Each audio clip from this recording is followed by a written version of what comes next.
Hey guys, welcome to the show. Welcome to another episode. Today we're going to talk about the Reserve Masters.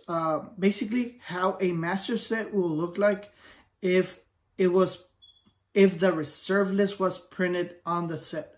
We're going to talk about set size, price per booster pack, price per booster box, and how to approach this according to my opinion if this was ever going to happen. And just as a reminder, this is just an exercise. This product does not exist. And also, calculations are rough estimations. Don't take anything as a hard fact. So let's dive right into it. Hey guys, this is David with Geeks and Jocks. And here at Geeks and Jocks, we're trying to get to 1,000 subscribers. So if you want to help us, that would be amazing. But without further ado, let's get right into it. First off, what is the reserve list? When and why it was created. The reserve list in layman terms is a list of cards protected from being reprinted. It was created on March 4th of 1996 in response to the Chronicle set being released. Chronicle set included a bunch of reprints, basically only reprints, of previous sets because Wizards of the Coast wanted people that were brand new to the game that did not have access to the ABU cards to actually get them, because the first sets were really short printed because they were barely starting, and with Chronicles they wanted to give access to newer players to older cards. They were older cards in that moment. Why was it created? It was created because people didn't like the Chronicles printing or the Chronicles set, because it really made all their cards that were supposed to be collectible basically worthless after the reprints. And so the reserve list was born, and 572 cards were added to this first list. So will a reserve masters be 572 cards? Well, the answer will be no, because most of these cards, at least like 270 cards, are $1 and below. Even though they are in the reserve list, they do not hold a lot of value. And it has been quite a while.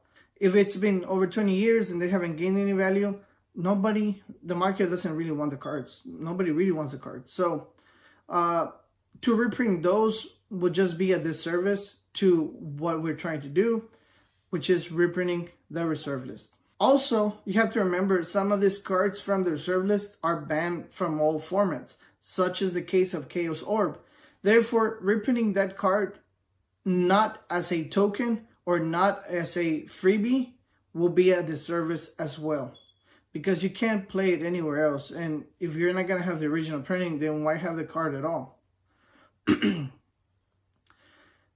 However, 90 cards from this from the reserve list do hold $30 or more in value. Yes, I'm talking about the dual lands, and I'm talking about Power 9, and those will be worth to be reprinted. And in between those 270 cards that don't hold any value and those 90 plus cards that hold $30 or more, there's some cards in the middle that just have value because they are scarce. They're not easy to find. And this is what gives them value.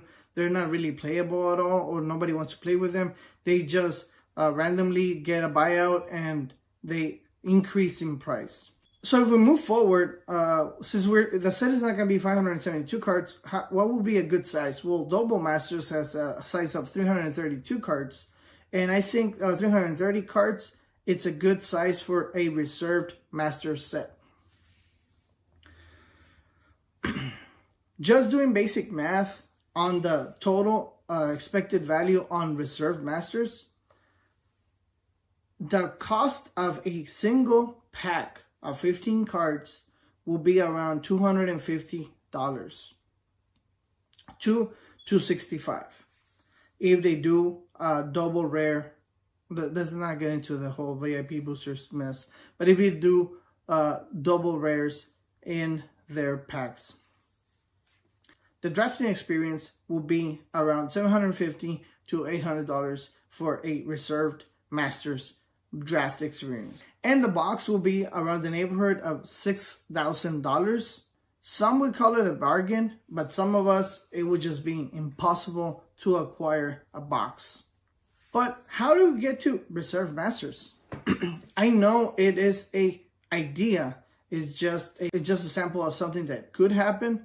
But I was browsing to Twitter, and Saffron Olive from MTGO put a poll out there, and surprisingly, 90% of the people want the reserve list reprinted. I'm figuring out because the majority of us do not have reserve list cards that we want to have access to those cards, and 10% oppose it, right? I'm not going to give you my stance on where I stand on the reserve list. What I can tell you is how would I approach it if I was to ever reprint the reserve list. The reserve list had two revisions in 2002 and 2010. The revisions in 2002 removed some cards from the reserve list. I think it was around 22 cards that got removed from the reserve list in 2002. And 2010 was just to close the loop, because there was a loophole saying that the cards were not going to be reprinted. However, it did not state that premium cards, versions of this cards, couldn't be reprinted, such as Judge promos for Giacomo's Will, Gaia's Cradle, and other cards like From the Vault Relics. That one had Mox Diamond. That one had Mox, I think Relics had Mox Diamond printout, and that one is on the reserve list. So how would I approach it? Well, first of all, we do have infrastructure in place. We have DCIs, we have Magic Arena, and we have MTGO. If you're going to do it, reprint it for the players. Make sure that you put as many locks as you can to prevent people from abusing this reprint of the reserve list. For example, if I have my DCI, excluding 2020, people were really active with their DCIs. And let's say, as of the point of the announcement, if 6 months prior you haven't played any Magic, not Magic Arena, not MTGO, and you haven't used your DCI, well, you don't have access to buying this product. Or at least 3 months, you don't have access to buy this product. If you have, then your DCI will be noted down, and you will have already burned your access to this product. And that will, it's infrastructure we already have, and that will be really useful to promote players getting access to those cards. Even if they're casual players, they don't have to have a high-ranking pro score to get these cards. They would just have to play the game, and that's the whole point of it. If they're going to get them, is to play the game. What will happen to the cards on the reserve list? Well, I see that LP to damage will lose a lot of value based on what the reprints from Double Masters have done to those cards that were reprinted in that set. I would say that 48% of the value from LP to damage will be lost in the first year that they are reprinted. They will go back up later on because those cards are still the original cards, such as fetch lands that have had some reprintings now, and the original fetch lands still hold some value. Same is true, for example, I saw a opinion piece report on Star City Games on how to reprint the reserve list. It was done earlier on this year. They say that Sarah Angel has been reprinted a bunch of times, but the Alpha Sarah Angel still holds a $600 value as of 2020. So I do agree with this. I do like original cards, and I will try to get them whenever I can. However, the reserve list has gone to a point where normal players do not have access to this. Like, you can't go and buy Power 9 willy-nilly, because that's not the... And Alpha Lotus is over $30,000. I mean, you can't get to it. You can't buy that card. However, if you have a reprint set people could gain access to these cards. So if you go, it's going to be in the link of the video, but if you go to read Star City Games report or opinion piece, they state that they want to have people that already have reserve list cards trade them in for 2 reserve list cards, meaning that they will have 2 cards instead of 1, and their logic is that they will let the other cards go. You know, if you have your second copy, you're gonna sell that one off, and the market is gonna have more cards of that, ergo diluting the price of the reserve list cards. Well, that's great and all, but that will mean that you already have access to this type of cards and people don't have access to them. That's a real problem. You're not addressing the problem, you're just making more cards, which technically is like when they made the master sets. If they truly care about reprinting for the players, why in the hell are the price of the boosters a premium price? Why is it not a regular price? That makes no sense. Yeah, you're gonna reprint reprint Chase the Mind Sculpture. Sure, that's fine. But Chase the Mind Sculpture on World Wake was a regular printing, a regular set. You can't get access to it anymore on a sealed product. I understand that, and prices have gone up. However, you're not doing it for the players, because why are you charging premium then? It's not like well, another example. It's Snapcaster. Okay, sure, you're gonna reprint it. Why do you put it at Mythic? It was a rare. Why do you put it at Mythic? Oh, I want people to have access to it. That's not true. Because if you wanted people to have access to it, you put the same price as a booster pack and you keep it as a rare. I mean, come on. So what would my approach be in order not to break the bank and also not to dilute the market where it's worthless? Because some other card games have diluted their prices. The only high prices are when you buy a booster pack, then you open it up and you get 10 cents out of a $4 booster pack. Then in order to prevent this, like I said, use the infrastructures that we already have. Use the secret layer portal that we have going on. Limit it to 1 booster pack or 1 booster box. That one is on you, however you want to do it, because we don't all have the same access. If you just print out $6,000 boxes, it's not gonna happen. You're missing the point. Maybe some sealed product that you have 3 booster packs and a price of $500. You're selling directly to consumer and in the secret layer website, because we all know what happened when eBay started selling those mythic boxes. It was a fiasco. It was just a joke, you know. And this is not that far back. Secret Layer has been good. I don't really like them, to be honest, because I just think you're bypassing the stores, and I don't see how you want to succeed without your stores.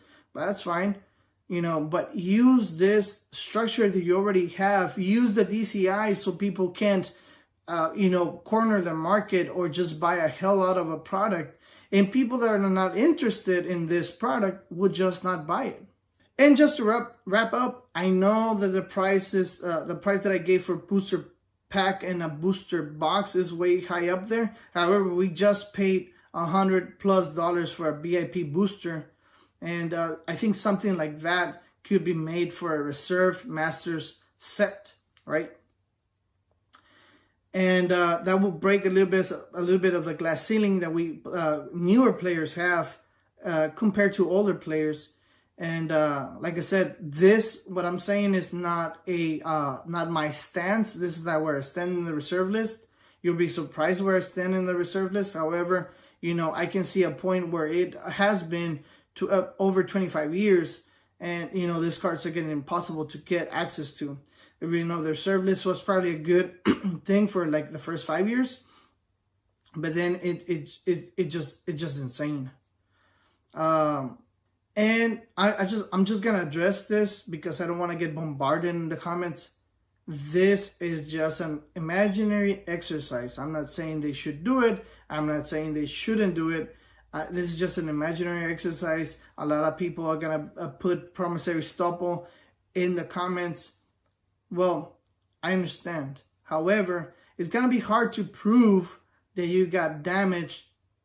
Even if you lose your 48% on your cards, it's going to be hard to prove because the market dips and goes up all the time. And you cannot blame Wizards of the Coast and now Hasbro. You can't blame him for how the market behaves. You know, promissory estoppel will have a chance if they do, because they're gonna reprint the reserve list. However, they have toyed with the reserve list before. And something else to keep in mind is that you're only gonna sue for damages, right? Because you know you only lost as much as your card got devalued. But if you wait over time, the card is gonna go way back up there. And the 48%, it's for, like I said, LP to damage. I don't think near mint cards are gonna see a lot of the decrease in their value, just because these are the original cards, the OG cards. I don't see them even after the reprint losing a lot of money. Also, you know, if let's say Wizards sell 10,000 of these boxes or even more, that's a lot of money, man. I don't know. Just let me know what you think. This is a very spicy topic. I know that a lot of people have their own stance on the reserve list. Like I said, I don't want to reveal my stance on the reserve list because I don't want to seem biased towards one point into the other one. But I do think if you're not going to give access to the players, not the investors, not people that don't play, to the players, if you're not going to give access to the players, then don't do it at all. It just doesn't make sense. You know, if you're just doing it to make money, you know, just tell me how much you owe, Hasbro. Because, you know, it's been VIP boosters and like mythic editions and all this stuff. Like, how much money do you owe? Anyways, that's it for today's video. Remember, this video was brought to you by Game Inc. and by Dex. Links are in the description of the video. Let me know your thoughts. And like I said in the beginning of the video, we're trying to get to 1,000 subscribers. So anything will help.